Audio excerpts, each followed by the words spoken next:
मैं ऐसे लोगों को कहना चाहता हूँ कि सुधर जाओ, नहीं तो सामना करो आके, हम आपको सुधार देंगे।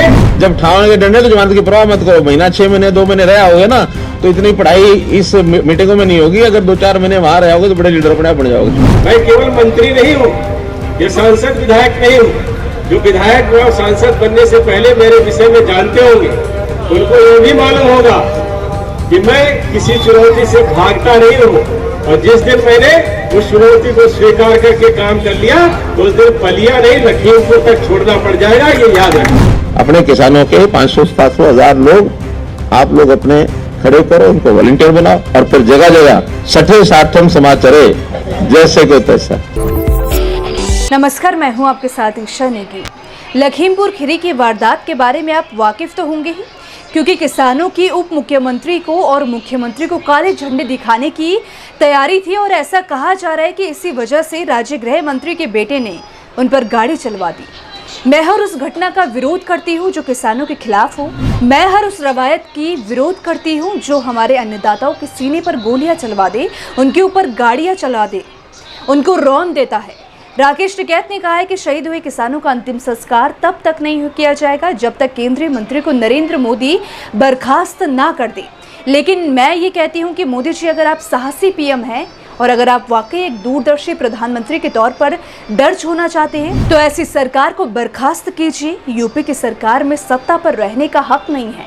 ऐसी सरकार जो किसानों पर गाड़ी चला देने के बाद भी मंत्री को बचाती है, उन पर एफआईआर दर्ज करने पर देरी होती है, उन लोगों को बचाती है जो किसानों के खिलाफ है, अन्नदाताओं के खिलाफ है, और सबसे बड़ी बात यह कि जो इंसानियत के खिलाफ है।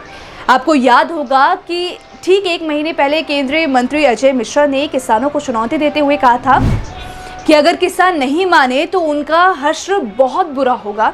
उन्होंने खुलेआम एक सभा में कहा था कि वो चुनौती देते हैं कि किसान सुधर जाएं, वरना उन्हें सुधार दिया जाएगा और उनका वो हाल करेंगे जिसकी उन्होंने कल्पना भी नहीं की।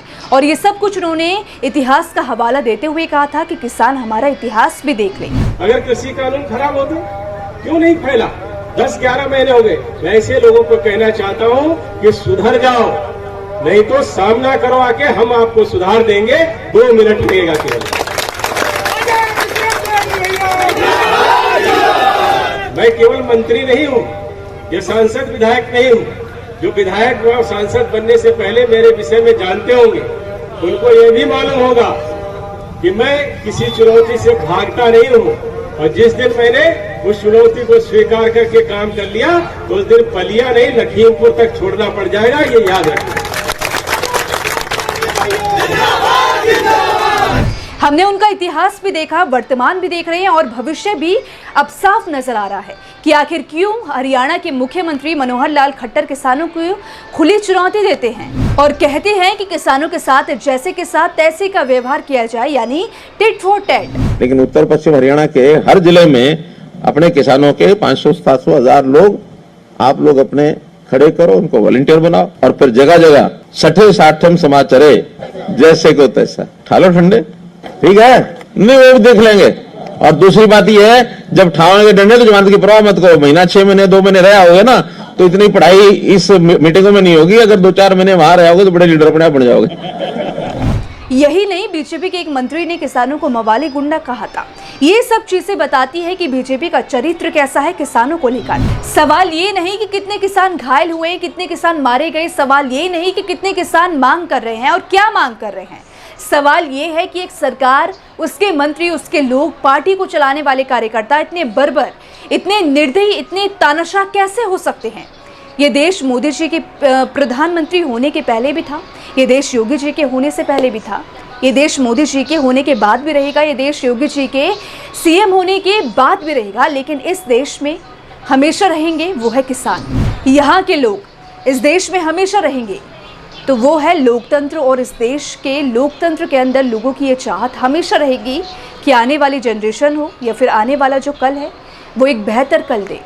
लेकिन जब देश में ये सब कुछ होता रहेगा तो कैसे हम अपने देश को आगे ले जा पाएंगे। और इस लोकतंत्र का हवाला है मोदी जी।